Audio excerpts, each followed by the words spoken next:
Jeddah علماء council Pakistan کے زیر اہتمام گزشتہ شب مولانا عبدالرؤف ملک صاحب کی زیر صدارت جوان ساتھ جوان فکر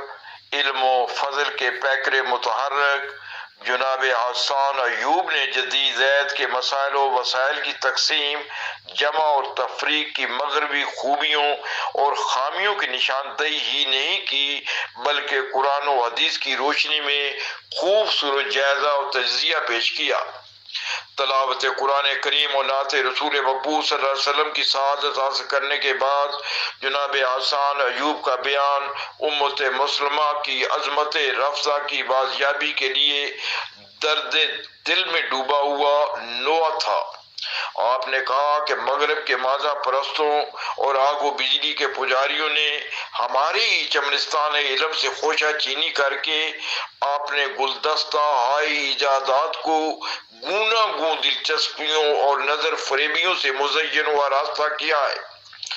اور موجودہ ایجادات کے سامان باہم پہنچائے ہیں۔ جناب حسان ایوب نے کہا کہ دنیا سائنس کا کون سا عقدہ ہے جو مسلمان سائنسدانوں نے حل نہیں کیا، تحقیق و جستجو کا کون سا مرحلہ ہے جو ہم نے طے نہیں کیا، ترقی و کامیابی کا کون سا زینہ ہے جو ہم نے عبور نہیں کیا۔ حسان ایوب نے کہا کہ مغرب نے اسلام کی بہت ساری خوبیوں پر عمل کر کے دیانت امانت کی وجہ سے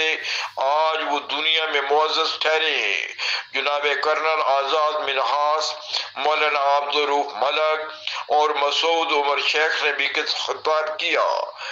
محمد ریاض عاصی اور افضل ملک نے سوز و گداز میں ڈوبی ہوئی سری الاسر آواز میں سامعین کے دلوں میں اور اجسام و ابدان میں لرزش خفی پیدا کر دی۔ فرحان یوسف کیمرہ مین کے ساتھ